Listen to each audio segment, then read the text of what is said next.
빌립보서 4장 8절 9절 말씀 함께 읽습니다. 정말로 형제들아 무엇에든지 참되며 무엇에든지 경건하며 무엇에든지 옳으며 무엇에든지 정결하며 무엇에든지 사랑할 만하며 무엇에든지 칭찬할 만하며 무슨 덕이 있든지 무슨 기름이 있든지 이것들을 생각하라. 너희는 내게 배우고 받고 듣고 본바를 행하라. 그리하면 평강의 하나님이 너희와 함께 계시리라. 아멘. 빌립보 4장 8절 말씀 같은 경우는 개역성경보다는 새번역이나 현대 인해성경이나 현대어 성경이나 공동번역이나 이런 번역본으로 보는 것이 좀 더 이해하기가 쉬우실 겁니다. 4장 8절을 간략하게 말씀드리자면 형제들아 무엇에든지 참되며 참된 것 마지막에 8절 마지막에 이것들을 생각하라. 그 이것들이 가리키는 것은 참된 것, 경건한 것, 옳은 것, 정결한 것, 사랑할 만한 것, 칭찬할 만한 것, 덕에 대한 것, 그 다음에 기림에 대한 것, 칭찬할 만한 것에 대한 것, 그것들을 생각하라. 좋지 않은 것, 안 좋은 것, 절망스러운 것, 두려움이 있는 것, 근심이 있는 것, 또한 판단과 정죄와 비난이 있는 것, 분노가 나타나는 것, 그런 것들을 생각한다면 올바르게 되지 않는다라고 말씀하는 겁니다.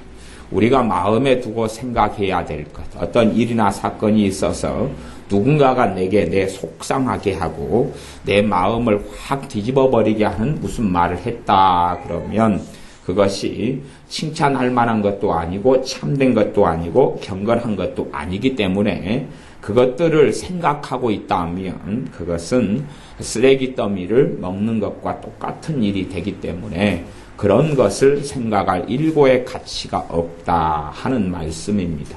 그래서 좋지 않은 것, 잘못된 것, 그런 것들을 생각하고 산다면 마음속에 그것들로 인하여서 어리석어질 것이고 그것 때문에 9장 마지막 절, 9장 뒤에 부분까지 8절 9절에 연결시켜 말씀드리자면 평강의 하나님이 너희와 함께 계시리라. 평강의 하나님을 누리지 못합니다. 다시 말하면 하나님께서 주시는 평강, 평안을 누리는 삶을 살지 못한다 하는 것입니다. 그것이 빌립보 교회를 비롯하여 그리스도인들인 우리에게 주시는 말씀입니다. 우리의 삶 속에 하나님의 평강을 누리려면 8절에 말씀하는 참된 것, 경건한 것, 옳은 것, 정결한 것, 사랑할 만한 것, 칭찬할 만한 것, 덕에 대한 것, 그 다음에 기림, 칭찬할 만한 것, 그것들을 생각하고 그것들의 초점과 마음을 맞추고 사는 삶을 살 때에 평강의 하나님을 누리게 된다는 말씀입니다. 오늘의 말씀의 포인트는 4장 9절인데요. 너희는 내게 배우고 받고 듣고 본바를 행하라. 그리하면 평강의 하나님이 너희와 함께 계시리라. 예수를 믿는 사람들에게 자동적으로 평강이 주어지지 않는다고 말씀하는 것이 본문의 말씀입니다. 예수를 믿으니까 평강을 누리게 된다. 그것이 아니라 너희는 내게 배우고 받고 듣고 본바를 뭐 할 때요? 행할 때에 하나님께서 주시는 평강, 하나님 아버지를 평강을 주시는 하나님으로 또 평강으로 역사하시는 하나님께서 너희와 함께 계신다라고 말씀합니다. 예수를 믿기 때문에 자동적으로 인생과 삶에 평강이 주어지지 아니하고 무엇보다 그 평강은 환경적인 평강보다는 우리의 마음과 심령에 있는 평강을 이야기합니다. 너희는 내게 배우고 받고 듣고 본바를 실제로 받았다, 그 말씀을 받았다, 보았다, 실제로 신앙생활 속에서 모범과 모델과 본을 보았다. 그것을 행하라. 어떤 것을 행할 때가 되면 행하기 전에 반드시 필요한 게 있습니다. 이 땅의 삶도 똑같습니다. 우리가 무엇을 바르게 행하려면 그것을 바르게 배워야지만이 행하는 게 가능합니다. 밥을 짓는다 그럴 때에 밥 하기를 행한다 그러면 밥 짓는 것을 제대로 배우지 못하면 잘 행하지 못하게 되어집니다. 그런 것처럼 잘 배우고 잘 깨달을 때에 행하는 것이 가능해집니다.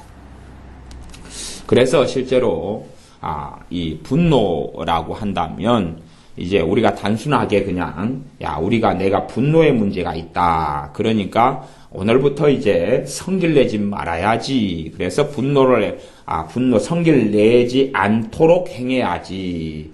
분노 내는 게 잘못된 거다. 성경에는 그렇게 나와 있으니까요. 에베소 4장 같은 데도 너희가 분을 내되 해가 지도록 분을 품지 말아라. 분노하지 말아라. 또 야고보서 1장 말씀에도 사람의 성내는 것이 성질 내는 것이 하나님의 의를 이루지 못함이니라.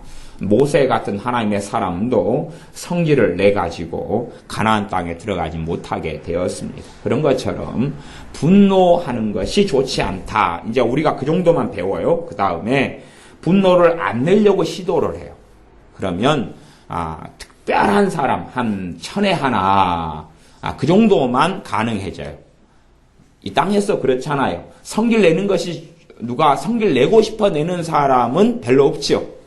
이제 성질이 목까지 차니까 파이어 그리고 나가거나 아니면 어쨌든 간에 짜증이 나고 신경질이 나가지고 이제 성질을 낼 구실을 찾아가지고 합리적으로 내가 성질을 낼 만한 일이 상황을 만들어내거나 그런 변명을 해서 성질을 냅니다. 그래서 성질 내지 말아라, 분내지 말아라 하는 걸 우리가 듣고 배워요. 듣고 배우는데 실제로 행하려 그러니까 대다수 거의 대부분 99% 이상은 그게 행해지지가 않아요. 다시 말하면 단순하게 분노하지 말아라 하는 것으로 배움의 알파와 오메가가 된 건 아니다 그런 말이에요. 분노내지 말아라, 성질 내지 말아라 그걸로 그거에 대한 분노에 대한 것을 다 깨닫게 되는 문제가 아니라 그 말이에요. 말하자면 그냥 밥을 하면 배가 부르다 그렇게 배웠어요. 그래서 밥하는 것도 전혀 모르는데 무작정 밥을 해요. 그럼 밥이 되겠냐 그 말이에요. 그런 것처럼 분노내지 말아라 하는 것으로 분노를 안 내게 될 수는 없다. 분노 안 내는 것을 행할 수 없다 그런 말이에요. 그래서 분노에 대한 부분도 사람마다 천인천색 만인만색이어서 분노의 원인이 사람들마다 다 다릅니다. 어떤 사람은 속 사람의 치유, 말하자면 요즘 언어로 쓰면 내적 치유가 필요한 사람도 있고요. 또 어떤 사람 같으면 기본적으로 회개가 필요한 사람도 있고 어떤 사람은 사실에 대한 왜곡에 있어서 진실을 깨달아야 되는 사람도 있고요. 가령 어떤 아이가 자랄 때부터 두려움 속에 자랐어요. 두려움 속에 자라서 어른이 된 다음에 청년이 되어서 이제 청년이 그렇게 생각해요. 나는 어떻게 살았는가 그러니까 이 청년이 아버지에 대해서 굉장한 분노와 증오심을 품고 있어요. 아버지에 대해서 굉장히 증오심과 분노를 품고 있어요. 이제 이 증오심을 많이 품거나 분노를 많이 품으면 나타나는 현상이 있어요. 우리 몸에 나타나는 현상 중에 하나가요. 이게 이제 현상이 뭐냐 그러면 제가 그냥 특별한 어떤 부분에 있어 설명을 드리는 겁니다. 다 모든 부분을 설명하는 게 아니고 분노를 내가 많이 품게 되면 몸이 자꾸 기력이 쇠하게 돼요. 분노를 자꾸 품게 되면 몸이 자꾸 무기력해지고 피곤하게 되고 그 다음에 낙심이 자꾸 잘 오고 힘이 빠져요. 몸이. 왜냐하면 분노라는 에너지, 분노라는 걸 자꾸 쓰니까 뭘 망가뜨리냐 그러면 내 몸과 내 정신과 내 감정과 이 마음을 상하게 만들어요. 분노가 계속 일어나면서. 그래서 자주 한 3일에 한 번 무기력이 찾아와요. 몸이 힘이 빠지고 낙심이 빠지고 내 안에 뭐가 근데 사람은 자기 안에 분노가 많이 쌓여 있는데도 그걸 발견하지 못하는 사람들도 의외로 많습니다. 의외로 많아요. 근데 결과적으로 증상은 나타나요. 여러 모양과 증상으로요. 그래서 이제 한 청년이 자꾸만 무기력이 찾아와요. 무기력이 찾아오니까 직장을 출근하는데 어제는 편안하게 출근했다가 직장에서 별 문제 없었는데 다음날 되니까 직장에 가기가 싫어요.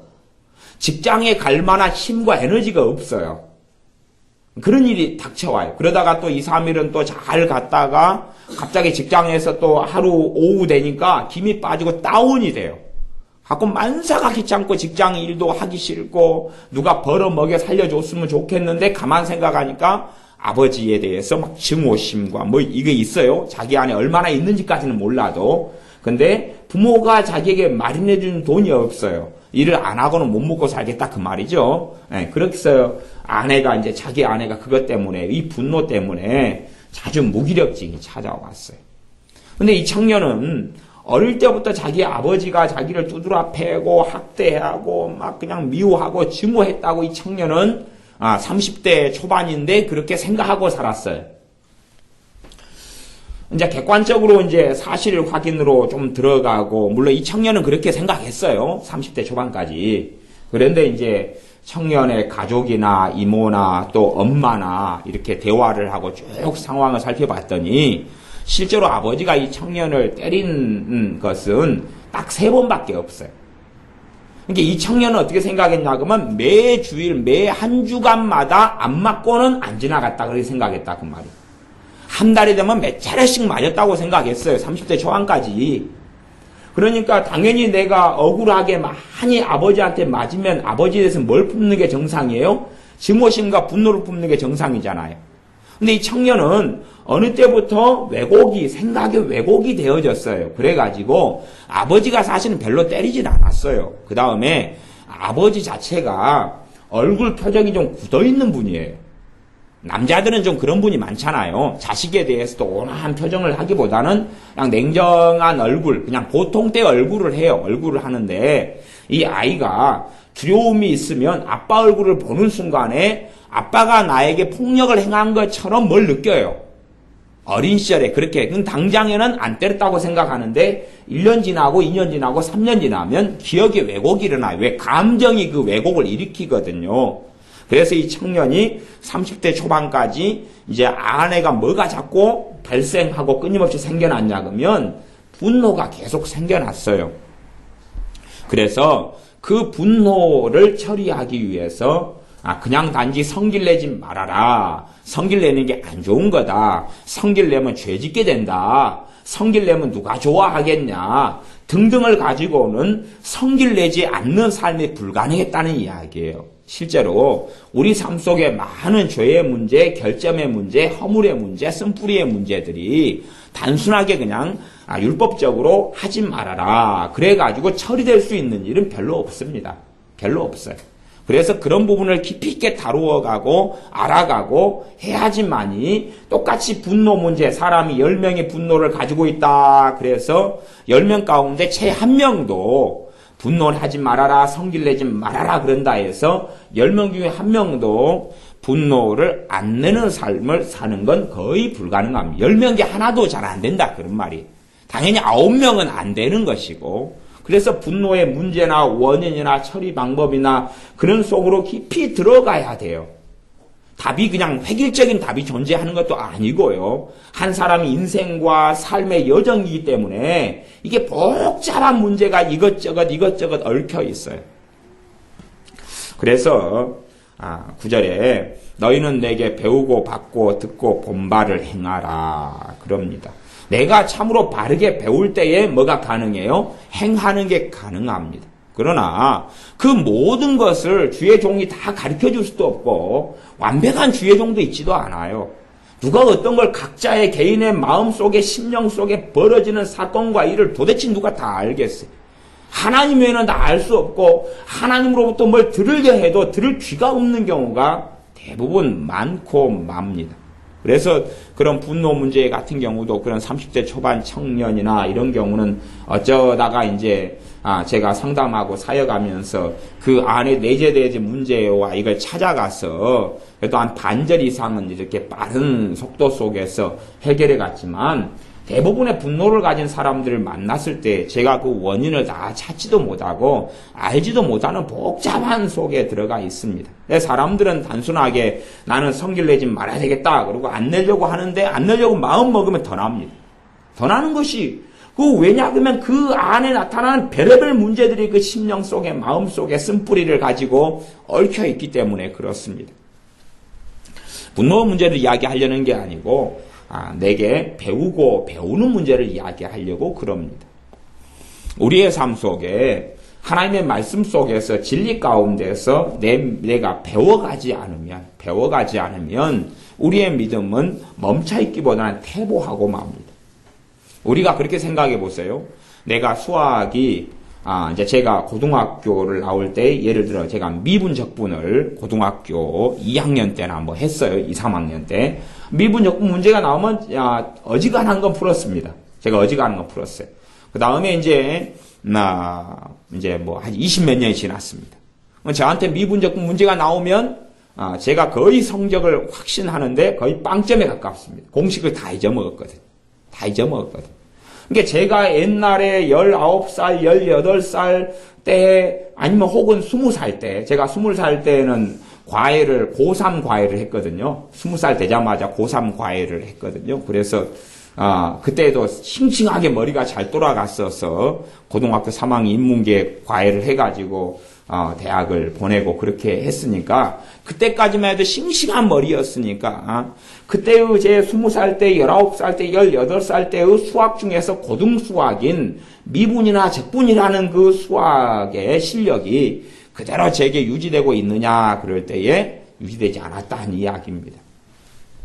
우리가 오늘부터 해가지고 오늘 내 신앙이 있는데 앞으로 1년 동안 하나님 말씀도 상도하지 않고 기도도 하지 않고 예배도 드리지 않아요. 그러면 1년 뒤에 내 믿음이 그 자리에 가만히 있느냐 그런 것입니다. 그게 아니고 낙동강 오리알보다 더 심하게 퇴보해버리고 말 것입니다.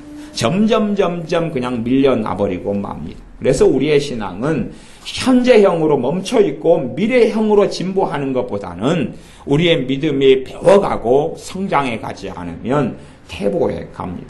우리가 참되게 바르게 배워가면 바르게 배우면 뭐 하기가 좋다고요? 행하기가 좋다 그랬습니다. 잘 배우면 뭐 하기가 좋아요? 행하기가 좋아요. 덧셈도 자녀가 1 더하기 1은 2다 하는 것을 잘 배우고 깨우치면 그러면 덧셈을 아이는 잘 해나갈 것입니다. 그러나 잘 배우지 못하면 실제로 행하고 그에 대한 열매를 거두기가 어렵습니다. 그러니까 우리가 배워나가는 일에 있어서 게을리하지 않고 등한히 하지 않아야 됩니다. 배워가지 않으면 미련해져 가고 어리석어 갑니다. 사람이 나이가 들어간다는 것, 나이 들어가는 것의 핵심은 그렇습니다. 배우기를 멈춘다는 것입니다.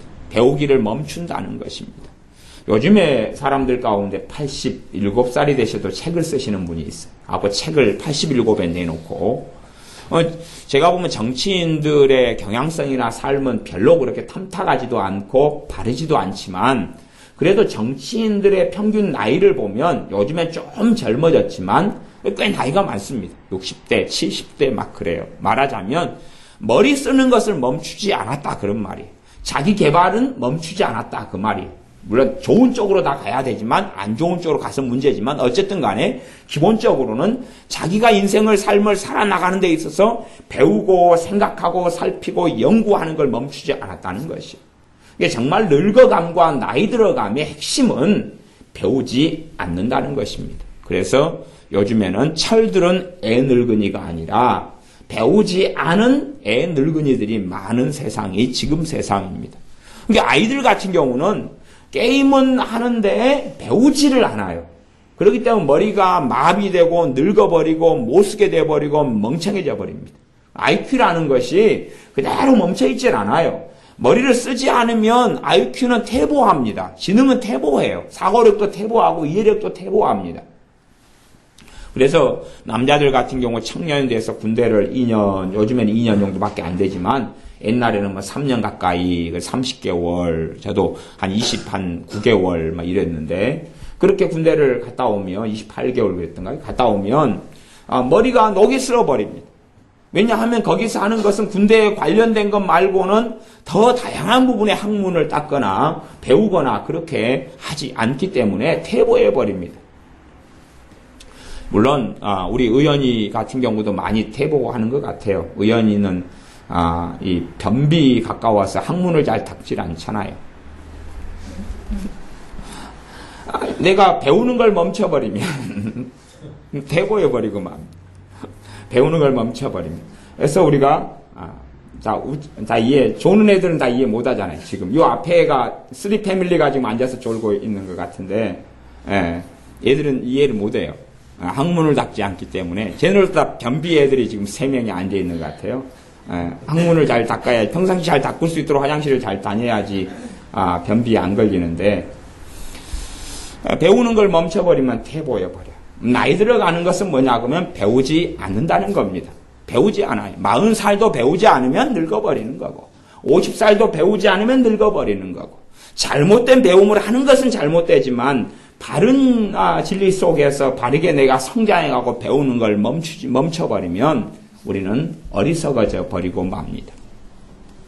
그래서 우리가 믿음 안에서 내 신앙이 성장해 갈수록, 우리 신앙생활 속에서도 참으로 과거에서부터 성령 충만했던 하나님의 사람들이 많이 있잖아요. 제가 설교하고 제가 가르치는 것도 완벽하지 않고 저도 끊임없이 배워가야 되고, 그래서 과거에 하나님의 사람들이 성령 충만한 가운데 말씀을 전했고, 그런 것들이 신앙서적으로 또는 고전으로 적어져 있고 기록되어 있는 것도 많아요. 그러면 우리가 지금은 이제 직접 음성이나 육성을 통해 말씀을 들을 수 없지만, 신앙서적을 통해, 설교집을 통해, 책을 통해, 신앙서적을 통해 우리가 배우고 성장해 갈 수가 있습니다. 그래서 우리가 배우고 성장하는 것을 멈춰버리고, 이해력이 멈춰버리고 말면 항상 정답안이 없게 됩니다. 한 사람이 덧셈만 알아요. 덧셈만 알아요. 그러면 뺄셈을 통해서 뭔가를 배우고 알아야 되는데, 그 사람은 덧셈밖에는 모르겠다 이거예요. 뺄셈도 뭘로 설명해 달라 그러냐 그러면 덧셈으로 설명해 달라 그래요. 뺄셈은 뺄셈으로 설명하는데 덧셈으로 뺄셈을 설명하려고 하면 너무 장황해지고 복잡해질 거 아니에요. 그렇죠? 그 다음에 이제 곱셈을 해야지 곱셈을 통해 많은 걸 얻을 수가 있는데, 덧셈밖에 몰라요. 곱셈을 어떻게 설명해 줄 거냐 이거예요. 곱셈을 배우려고 하지 않으니까. 하나님 말씀에서 내가 바르게 배운다 하면 말씀이 행해지는 것이 쉬워집니다. 하나님 말씀을 바르게 배운다면 행해지는 게 쉬워져요. 배우지 않는 사람은 나이 들어가고, 배우지 않는 사람은 교만해져 가고 강팍해져 갑니다. 어떤 사람이 겸손하다고 아무리 주장해도 정말로 겸손한 사람은 배우는 사람입니다. 정말로 겸손한 사람은 배우는 사람이고, 배우기를 멈춰버린 사람은 그 사람들을 교만한 사람이라고 그러는 것입니다. 교만하니까 안 배우죠. 교만하니까 안 배워요. 대신 안 배우는 핑계와 안 배우는 변명은 아주 많을 겁니다. 그래서 우리 자녀들도 얼마든지 강팍하고 교만할 수 있습니다. 배우지 않는 자녀는 교만하고 강팍해져 갑니다. 성장하지 않죠. 요즘에 아이들 같은 경우도 몸은 빨리 자라고 성장하지만 인격이나 인성이나 이러한 삶은 별로 성장하지 않습니다. 왜냐하면 파편적인 지식을 알지 그 사람에게 깨우침을 주고 배움을 주는 진정한 암과 지식에로 가지 않기 때문에 그럽니다. 단지 교과서를 읽고 교과서를 몇 개를 외워서 시험을 보지만 그건 진짜 배움이 아니라 단지 이 땅에서 한 과정에 필요할 뿐이지 계속 필요한 것은 아닌 그러한 쓸모없는 지식을 잠깐 배우는 것이지 정말 배우는 것은 아니기 때문에 그렇습니다. 정말 배운다면 그 사람의 인성과 인격에 변화를 요구하게 됩니다. 참된 배움이라는 것은 그 사람의 변화를 요구하게 됩니다. 참된 배움이라는 것은 그 사람 안에 깨우침을 가지고 옵니다. 하나님 말씀 안에서 참으로 우리가 배워간다면 깨닫고 깨우치는 것이 생겨나게 됩니다. 그래서 이 사도 바울은 너희는 내게 배우고 받고 듣고 본바, 이것이 이제 배움 속에서 벌어지는 것입니다. 받고 듣고 본 바를 행하라. 그리하면 평강의 하나님이 너희와 함께 계시리라. 덧셈을 잘 배운 다음에 이제 1 더하기 3을 풀어라. 그러면은 1 더하기 3은 4요. 그리고 이제 행할 수가 있죠. 2 더하기 5를 풀어라. 2 더하기 5는 7입니다. 잘 배우고 난 다음에는 풀 수가 있어요. 그러나 잘 안 배웠어요. 잘 안 배운 다음에 이번에 우리 애들도 다 기말고사 이제 거의 다 치루었죠. 그러면은 잘 안 배웠어요. 잘 안 배운 다음에 시험 문제가 나왔는데 검은 것은 글씨요, 하얀 것은 여백이더라, 종이더라. 그래가지고 문제는 단단히 보는데 답은 제대로 못 써서 점수가 잘 안 나오면 그것은 잘 배우지 못해서 그런 거다. 그 말입니다. 잘 배우게 되면 답을 쉽게 찾아 나가게 되죠. 잘 배우면 더 잘 배울수록 답은 뚜렷하게 보이는 겁니다. 근데 이거 핑계는 다 그래요. 요즘 애들 핑계는 다 그렇습니다. 우리 애들 핑계도 그럴 것 같아요. 왜 시험 못 봤냐? 시험 문제가 어렵게 나왔어요. 시험 문제가 어렵게 나왔어요. 그러면 누가 그래? 그럼 100점 맞은 애는 왜 그러냐? 그러면 이제 걔는 종자부터 태어날 때부터 100점 맞았어요. 그러는 거죠. 최고 애들이 좋은 핑계는 뭐냐면 시험 문제가 어렵게 나왔다는 거예요. 시험 문제가 어렵게 나왔다는 거예요. 그러면 반 아이가 30명이면 30명이 전부 다 시험 문제가 어려웠다 그렇게 말해야 돼요. 그 진리면. 그런데 어떤 아이는 너무 쉬웠다 그러고 누구는 너무 어려웠다 그래요. 어려웠다 그런 아이의 특징은 뭐냐 그러면 공부를 제대로 안 했다 그러는 것이. 공부를 제대로 안 했다는 것이. 그것처럼 바르게 내가 깊이 있게 바르게 정확하게 배우지 않으면 그것을 행하게 되지를 않아요. 그래서 내가 잘 배우고 바르게 배우는 것은 중요합니다. 그리고 때로는 행함 전에 더 많이 배우고 더 많이 배워갈수록 우리가 그 배움이 너희가 진리를 알지니 진리가 너희를 자유케 하리라. 내가 하나님의 말씀과 진리를 잘 배워져 갈수록 행하기가 쉬워져 가죠. 행하기가 쉬워져 가요. 그러면 자유함을 우리가 더 많이 누려가게 됩니다. 그러나 내가 배움이 적어져 버리면 그러면 행하는 것은 가능하지 않습니다. 기도에 대해서도 단지 그냥 기도하십시오. 그렇게 해서 기도하는 삶이 사라지는 것이 아니기 때문에 기도에 대한 다각도의 말씀을 전하는 것입니다. 기도의 이쪽 분야의 말씀을 전하고 기도의 이런 관점의 말씀을 전하고 기도의 저쪽 관점의 말씀을 전하고 그렇게 하면서 기도에 대해서 더 배워가도록. 그래서 기도에 대해서 잘 배워가면 배워갈수록 뭐가 쉬워집니까? 기도가 쉬워지죠. 그러나 단지 기도하십시오. 그래서 막상 하려 그러면 기도에 대해서 배운 게 없거든요. 그러니까 어려워집니다. 그냥 어려워져요. 기도에 대해서 배운 게 없으면 기도가 안 되고 어려워져. 물론 예외적으로는 기도의 은사나 중보기도의 은사를 받은 사람은 기도가 좀 쉬워지지만 기도는 쉬워지지만 문제는 기도의 열매는 별로 또 없어요. 왜? 기도를 배우지 않고 은사를 가지고 기도하기 때문에 실제적으로 내가 열을 거두어야 한다면 추수할 때, 수확할 때에 하나나 두 개나 거두고 만다 그 말입니다. 그래서 기도에 대해서 잘 배우면 배울수록 기도하는 게 쉬워질 수밖에 없습니다. 수학을 잘 배우면 배울수록 수학을 하는 것이 쉬워집니다. 요즘에는 이제 이마트에서 계산하는 직원들도 참 힘들겠더라고요. 우리 여수에 어제 제가 그저께 이마트를 갔더니 외국인이 하도 많이 오니까 그래서 이마트 어제 직원이 제 앞에 있는 직원도 앞에 외국인 몇 명하고 계산하니까 다 영어로 대화돼. 아줌마가 영어로 대화돼.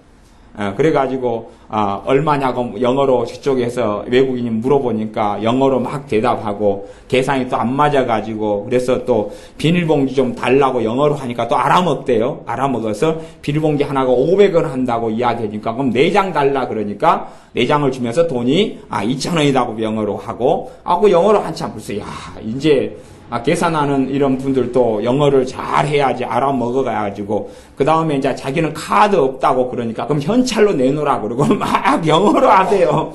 그래서 어찌됐든 영어로 하지 않으면 이마트에 계산하는 일도 참 이제 어려운. 우리 동네는 또 외국인이 의외로 또 많이 왔다 갔다 하기 때문에 아까도 해양공원에 쭉 걸어오는데 외국인이 우리나라 사람처럼 해가지고 중후한 나이든 외국인이 쫙 걸어가더라고. 난 한국 사람인 줄 알았는데 가만히 보니까 외국인이더라고. 그런 사람이 많아졌기 때문에 내가 배워가고 성장해 가야지만이 저 사람들이 외국어로 영어로 물으면 내가 영어로 대답해 줄 수가 있죠. 알아먹으니까. 배워가지고 내 몸에 체화가 안 되면 알아먹지 못하고 실제로 행해지지 않는다는 이야기입니다. 그래서 우리가 어떤 것이 잘 행해지지 않으면 내가 그에 대해서 제대로 배우지 못했다는 걸 알 수 있어요. 밥하는 것을 내가 제대로 잘 못하면 무엇을 지금 못 배웠다는 이야기예요? 밥하는 걸 제대로 못 배웠다는 이야기예요.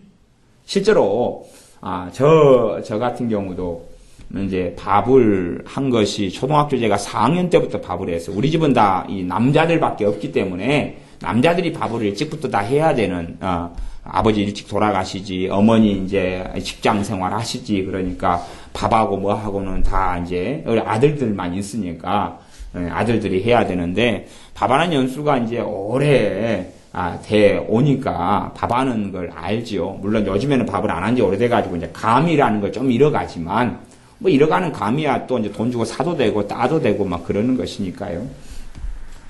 어쨌든 그러면서 이제 가만히 밥하는 가정주부나 밥하는 사람들 살펴보면 밥하는 걸 주먹구구식으로 하는 분들이 많이 있더라고요. 그 원리를 캐치하지 못하고 주먹구구로 식으로 해요. 그러면 특징이 나타나요.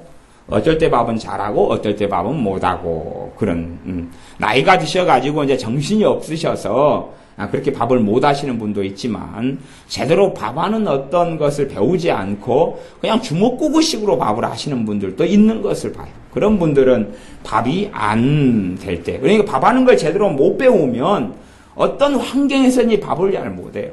밥을 못해요. 남자들은 잘하는 것 중에 하나가 라면 끓이기는 남자가 잘하죠. 여자들은 라면을 잘 끓이는 여자는 좀 드물더라고요. 희한하게. 라면은 굉장히 쉽거든요. 끓이는 것이. 근데 이제 핵심이 물량이죠. 물량을 어떻게 맞추느냐. 그건데 잘 못 배우는 아이들은 딱 어떤 것 정도만 하냐 그러면 라면 1개나 2개만 끓여요. 라면 20봉지 끓이라 그러면 못 끓여버려요. 20봉지를 도대체 어떻게 끓여야 되느냐 그것이에요. 그러니까 라면 끓이는 것을 정확하게 배우지 못했다 그런 말이에요. 뭐 A부터 D까지 마지막 Z까지 정확하게 있다 이런 건 아니지만 정확하게 배웠다면 깊이 있게 배웠다면 응용이 가능하고 수월해지고 완벽보다는 쉬워진다 그 말이에요. 잘 배우면 쉬워지는 겁니다. 우리가 어떤 부분에 하나님의 말씀에서 순종하는 것도 내가 그걸 잘 배우면 배울수록 순종이 쉬워지는 거예요. 잘 배웠으면 순종이 쉬워져요. 그러나 제대로 그 부분을 깨닫지 못하고 알지 못하고 제대로 배우지 못했으면 말씀을 순종하고 따르는 것이 어려워집니다. 그래서 우리의 삶 속에 배우기를 멈추지 않아야 한다는 겁니다. 배우기를 멈추지 않아야 된다는 것입니다. 배우기를 멈춰버리면 어리석어지고 맙니다. 배우기를 멈춰버리면 우리의 믿음은 퇴보해버리고 맙니다. 옛날 믿음으로는 절대 남아있지 않습니다. 내가 계속 성장해가지 않으면 배우기를 멈춰서 퇴보해버리고 성장해가지 않는다면 나는 하나님 앞에서 살아나갈 때에 무엇보다 평강의 하나님을 누리지 못합니다. 하나님께서 내 심령 속에 내 삶 속에 평강으로 역사하시는 하나님을 누리지 못합니다. 이 빌립보서 4장 9절 말씀하고 아주 유사한 말씀이 우리가 잘 아는 마태복음 11장 말씀에 있습니다. 마태복음 11장 말씀을 제가 찾아서 읽어보겠습니다.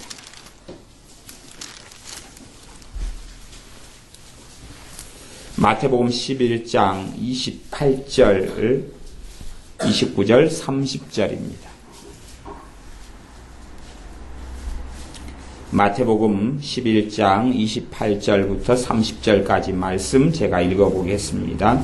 수고하고 무거운 짐진 자들아 다 내게로 오라. 내가 너희를 쉬게 하리라. 수고하고 마음에 무거운 짐을 진 사람들아 자들아 다 내게로 오라. 내가 너희를 쉬게 하리라. 그래서 이제 11장 28절만 가지고 한다면 내가 너무 수고하고 아프고 지치고 괴롭고 낙심되고 절망되고 우울증에 빠져있고 절망 속에 있고 환경에 암담하고 너무 내가 힘듭니다. 그래서 내게로 오라. 주님께 나왔습니다. 예배당에 나왔습니다. 예배드립니다. 기도합니다. 왜 내게 쉼을 안 줍니까? 쉬게 한다 그랬으면서요. 근데 쉼을 대부분 얻지 못합니다.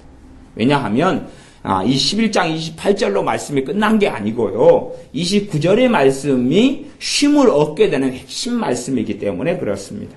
나는 마음이 온유하고 겸손하니 나의 멍에를 메고 내게 배우라.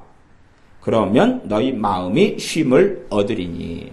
일단 예수님께 나아오는 건 첫 번째 거예요. 그건 예수님께 나아오는 건 첫 번째 것이에요. 그런다고 쉼을 얻지 못합니다. 평강을 누리지 못해요. 평강의 하나님이 너희와 함께 계시리라는 걸 누리지 못합니다. 예수님께 나오고 예수님을 믿는다 그래서 평강의 하나님을 삶 속에 누리는 게 아닙니다. 어떤 사람이 누리냐 그러면 나의 멍에를 메고 내게 배우라. 주님께 배우는 사람이 신약시대에는 또 지금도 그렇지만 신약시대에 아까 빌립보서 같은 경우는 사도 바울을 통해서 주님께서 하시는 말씀이기 때문에 그래서 이 11장 마태복음 11장의 말씀과 대동소이한 말씀이 되는 것입니다. 주님께서 사도들을 통하여 말씀하셨고 주님께서 성경을 통하여 말씀하시면서 내게 배우라 하시는 겁니다.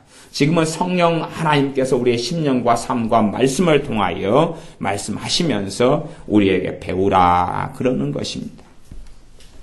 예수를 믿는 사람이 10,000명이 있어서 그 가운데 가령 성령 충만한 사람이 한 100명이 있다고 쳐요. 100명이.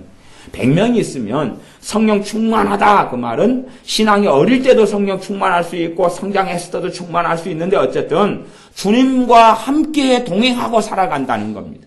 주님과 함께 동행하고 살아가는 삶을 다른 말로 성령 충만한 삶이라 그럽니다.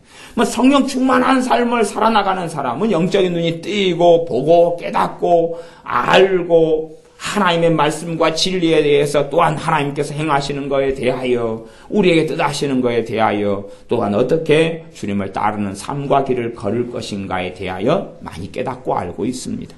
물론 그 100명의 성령 충만한 사람이 있다 그러면 100명의 성령 충만한 사람이 걷는 길이 다 다를 거 아니에요. 전부 다 다를 거 아니에요.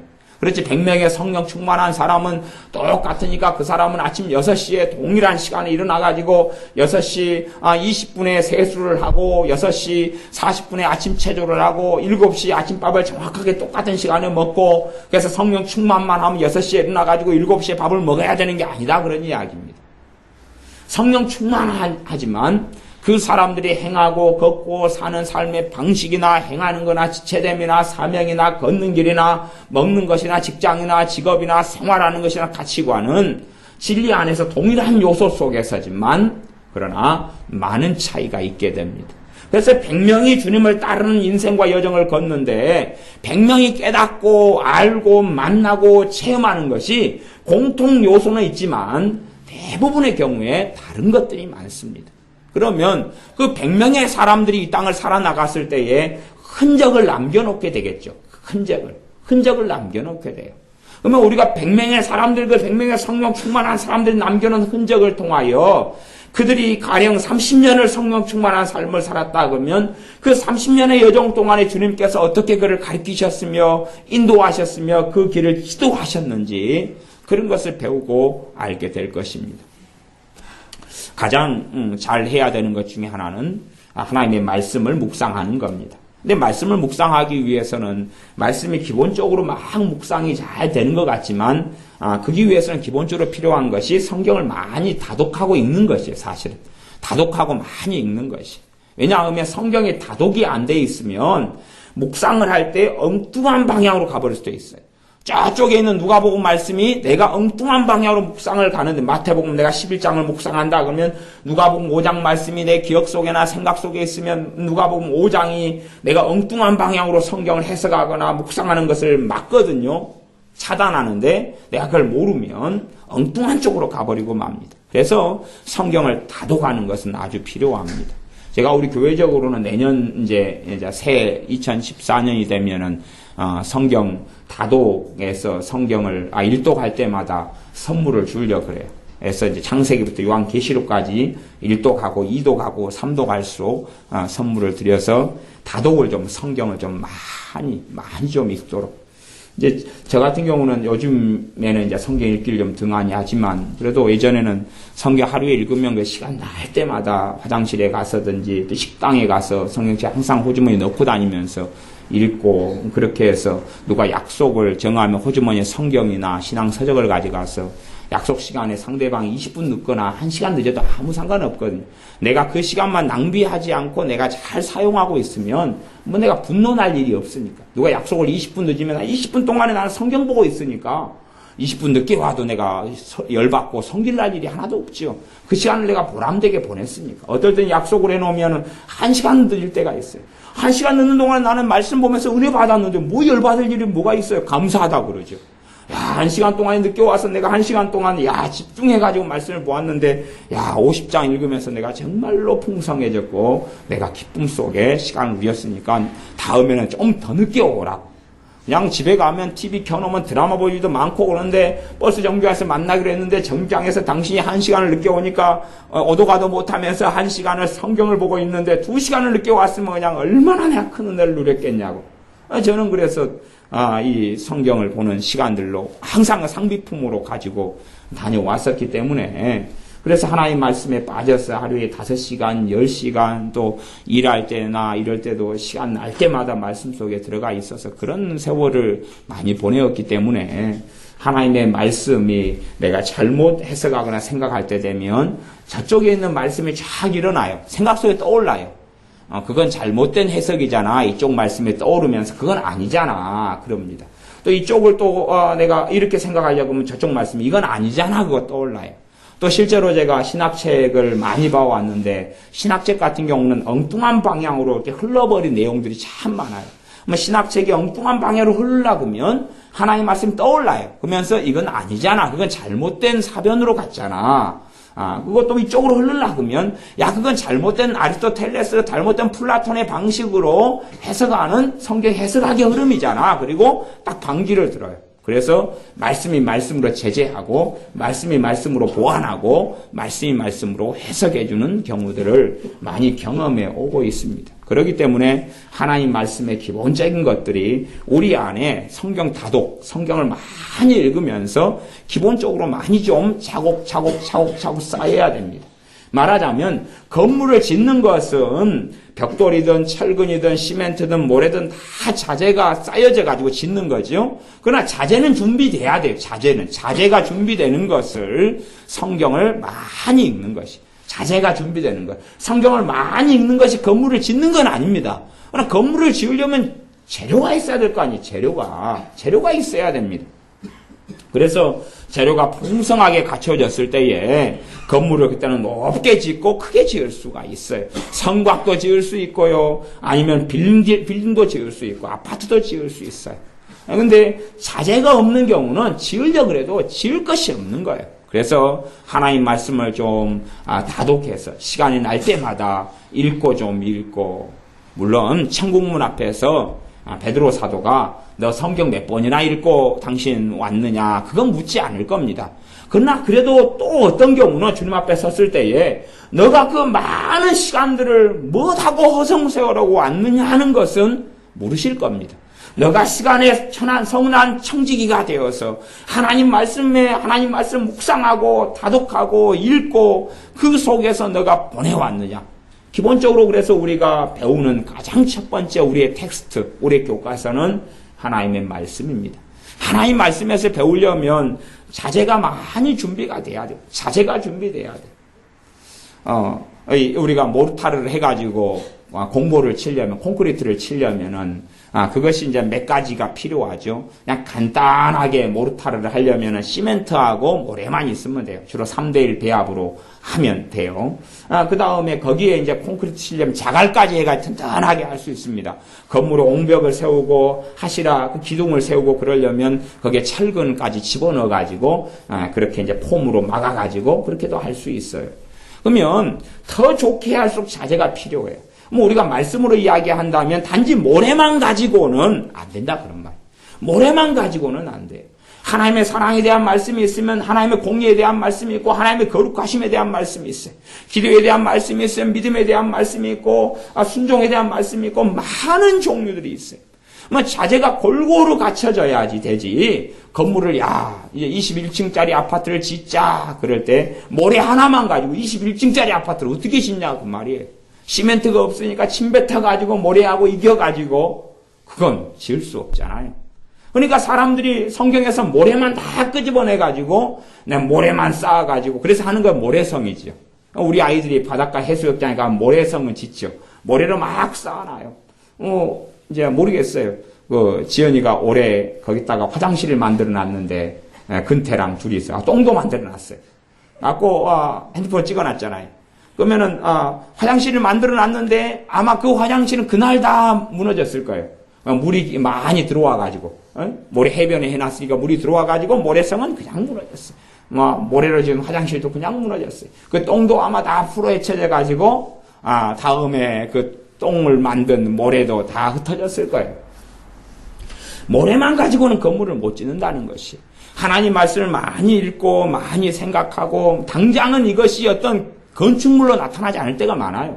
성경을 내가 다독하고 많이 읽는다 해서 내가 하루에 오늘 마태복음 1장부터 28장까지 다 읽었다 해서 무슨 깨달음이 오거나 무엇이 알게 되거나 당장 내 믿음이 급속하게 성장하거나 그런 일은 없다 그 말이에요. 그러나 그것이 쌓이면 쌓일수록 여러분이 오늘 적금 이번 달에 30만 원짜리 시작해가지고 30만 원을 딱 드렸는데 다음 달 되니까 은행에서 적금 타오러 오십시오. 그건 안 하잖아요. 이자가 좀 더 많이 나오고 이자라도 잘 받아 먹으려면 액수가 좀 커져야 될 거 아니에요. 그래야지 이자가 좀 나오지. 그래서 제가 이번에 은행에서 그 이자가 나왔더라고요. 이자 연말 이자 2천 얼마? 2천 얼마? 1년 내내 은행에 들어간 돈에 대해서 2천 몇십 원? 2020원? 몇 이러더라고. 그래서 2020년 월드컵이 열리나. 왜 그거밖에 안 되는 거예요. 이자 나오나 마나. 이자 솔직히 어제 애들이랑 우리 은혜 심부름 시켜가지고 그것도 오래 걸리대요. 갖고 하여튼 붕어빵하고 호떡 사오라 그랬는데 그거 호떡 붕어빵도 7,000원치 사왔어요. 그러니까 은행 이자 그거 3배 이상 홀랑 먹어버렸어요. 은행 이자 아무것도 아니에요 그거. 2,020원 나와가지고 그거 그냥 3배 해봐야 6,060원인데 7,000원치를 먹어봤다니까요. 그렇게 돈이 조금 있어가지고 이자 나온 필요가 없다 그 말이에요. 하나님 말씀이 더 풍성해지고 풍성해져서 풍성해졌어. 그러지 내가 그냥 당장 조금 뭔가를 했더니 뭔가의 대단한 열매가 바로 맺히는 길을 걷는 건 아닙니다. 어리석은 아이는 그렇게 생각해요. 요즘에는 은혜가 좀 공부를 좀 하는 것 같아요. 공부를 좀 하지만 이제 쟤도 또 성질머리가 좀 더러워서 막 짜증도 많이 내고 신경질도 많이 내고 어른이 있을 때는 막 괜찮은 척하고 그러다가 또 막 그냥 동기들이나 동생들 있으면 파이하고 막 그런 게 좀 그래서 예배 시간 이렇게 졸잖아요. 근데 이제 은혜는 그래도 공부를 하면서 잘 길을 걸어가는 것 같아요. 그래서 올해는 이제 시험을 봤지만은 좀 올랐더라도 은혜가 이제 이 노력하는 것을 앞으로 1년 이상, 2년 이상을 더 해야지 이제 좀 궤도에 올라가거든요. 그러지 그냥 뭘 모르는 아이들은 한 달 반짝 공부하면 기대치가 20점 올라갔을 거라고 생각해요. 그런 일은 없어요. 왜? 기초가 부족하기 때문에. 기초가 부족한 것이 2달, 3달 공부한다고 채워지지가 않아요. 채워지지 않아요. 안 그럼 꼴등하던 애가 한 3달 죽어라 공부했더니 1등이 나오고 전교 1등이 나오고 수석이 나오고 그런 일이 어디가 있겠습니까? 그런 게 없어요. 공부도요.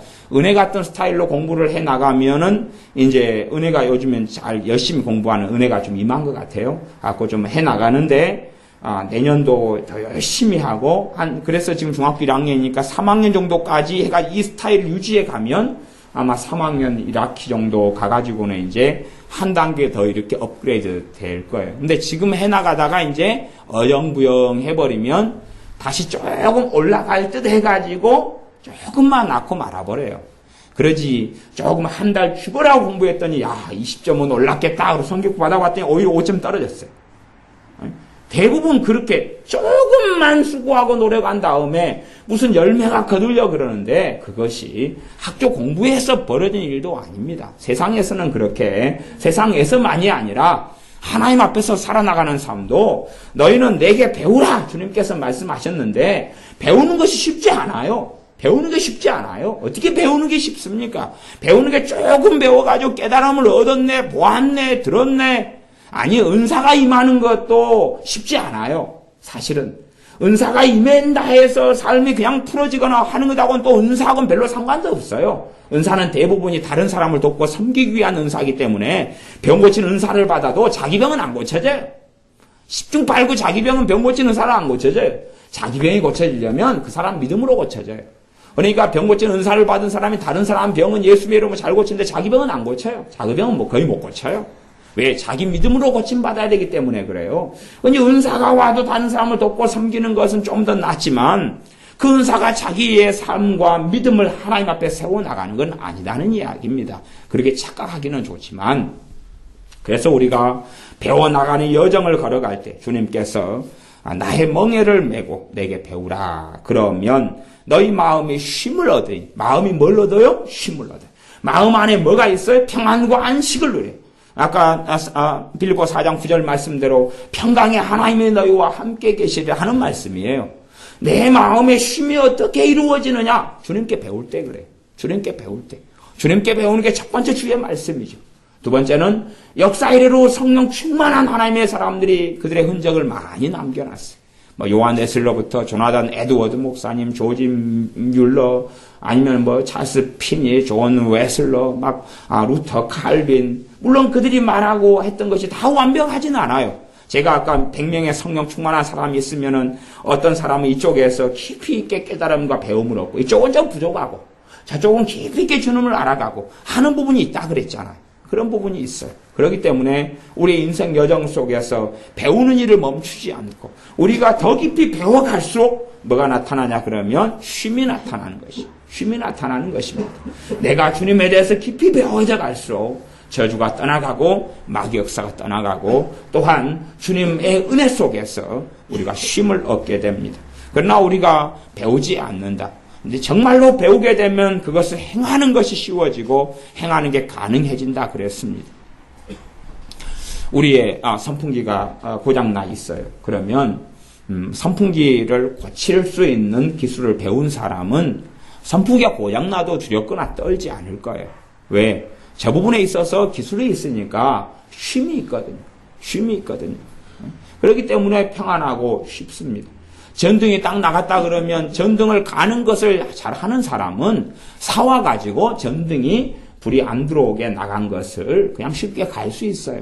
전등 나간 것 때문에 흥분하고 딜레이고 지구가 무너진 것처럼 놀라지는 않는다는 것이에요. 왜 그런 일이 벌어져도 쉼이 내 안에 있어요. 감당할 수 있으니까. 감당할 수 있으니까. 우리 신자들의 원동력은 하나님의 말씀입니다. 신자들의 원동력은 진리입니다. 내가 진리에 있어서 배움에 있어서 성장해가고 자라나간다면 우리의 삶에 너희 마음이 쉼을 얻으리니 하는 말씀이 이루어지게 됩니다. 주님께 다 내게로 오라 내가 너희를 쉽게 하리라 그러지만 주님께 온다 해서 쉼을 얻는 건 아니다 그랬습니다. 말씀이 명백하게 나의 멍에를 메고 내게 배우라 그랬습니다. 나의 멍에를 메고. 나의 멍에라는 것은 제가 깊이 있게 오늘 본문에서는 설명하지 않겠습니다. 다 자기 십자가를 지고 나를 따를 것이니라 했던 십자가에 해당되는 부분이기 때문에 그런 부분이기 때문에 이해가 좀 짧은 시간으로 설명이 다 안 되는, 물론 그 전에 설교들을 통해서는 제가 나의 멍에라는 건 설명해 왔었습니다. 그렇기 때문에 오늘의 본문은 그 부분이 아니기 때문에 제가 생략하고 넘어가겠습니다. 핵심은 배우는 것입니다.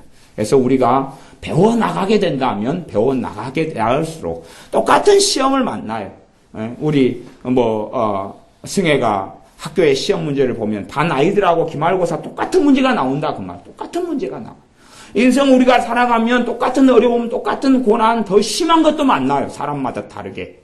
더 심한 것도 만나요. 그러나 준비되어 있으면 쉽게 통과하고, 준비되어 있으면 쉽게 통과하고, 배워 있으면 쉽게 통과하고. 똑같은 시험 문제가 나타났는데, 승혜는, 그래도 이번에 승혜는 아마 반에서 1등 했겠죠? 예, 그렇게 했을 거예요. 그러면은, 승혜는 거의 100점 가까이 나왔다 그러면, 다른 애들은 똑같이 시험을 봤는데, 20점, 30점, 40점. 왜냐 하면, 배워져 있지 않고 준비되어 있지 않기 때문에 그래요. 준비되어 있지 않기 때문에 똑같은 문제를 만나요. 내가 예수를 믿는다. 그러니까 문제가 없어져 버린다. 환경에 어려움이 없다, 고난이 없다, 그런 건 없습니다. 내가 예수를 믿어도 똑같이 암도 걸릴 수 있고, 돈 문제도 생길 수 있고, 부부간의 문제도 생길 수 있고, 고난도 그대로 생겨요. 자녀 문제도 생기고, 건강 문제도 생기고, 다 생겨요. 그러나 내가 진리가 내 안에 있고, 믿음이 내가 성장해 있고, 내가 배워있기 때문에 쉼이 있고, 그 문제를 쉽게 풀어나갈 수가 있어요. 준비되어 있으니까. 그러나 공부를 하나도 안 했어요.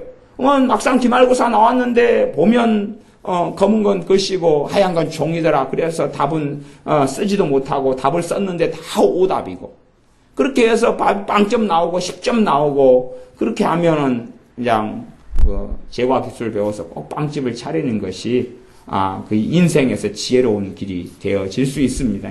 빵점이 자주 나왔으면 빵하고는 익숙할 거 아니에요. 공부를 하나도 안 하면 시험 문제 닥치면 어려운 것이에요. 이게 어려워요. 그러나 이미 배움이 되어지면 쉽게 풀 수 있는 것처럼 우리가 주님 안에 믿음이 성장하고 자라가면 쉽게 답을 찾아냅니다. 그리고 그것 때문에 절망하고 쉼이 없고 방황하는 삶이 아니라 언제 어느 때서든지 우리의 마음이 쉼을 주님으로부터 얻게 되어집니다. 그래서 우리가 배우기를 멈추지 않고 말씀 안에서 진리 안에서 성장해 나가서 우리가 퇴보하는 신앙이 아니라 전진하는 신앙. 나이가 들어도 우리의 갓사람은 후패하나 늙어져 가지만 속사람은 날로 새롭도다 하는 사도 바울의 고백이 진리가 돼야 됩니다.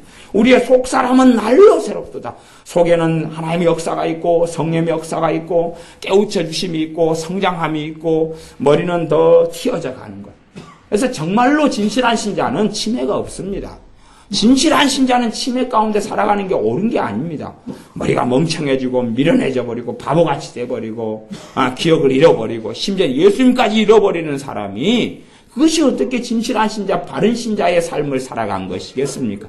오히려 속은 날로 새롭게 되어야지 바르게 살아간 사람이 됩니다. 그래서 우리가 잘 주님께 배우고 주님의 말씀을 통해서 배우고 그 다음에야 우리가 행하는 게 쉬워지고 평강의 하나님을 삶 속에 또한 우리의 마음에 쉼을 주님으로부터 얻게 됩니다. 기도하겠습니다. 아버지 하나님, 우리가 배우지 아니하고 쉼을 얻으려 하고 우리가 주님께 배우지 아니하고 평강의 하나님을 누리려 하지만 우리가 배우지 않고는 평강의 하나님을 누릴 수 없사오매 우리가 끊임없이 배우는 사람 또한 말씀을 깨우치는 사람 믿음 안에 자라나가는 사람이 되어져서 평강의 하나님을 만나며 누리게 하여 주시옵소서. 우리 마음에 쉼을 주시는 주님의 은혜를 누리게 하옵소서. 예수님의 이름으로 기도하옵나이다. 아멘.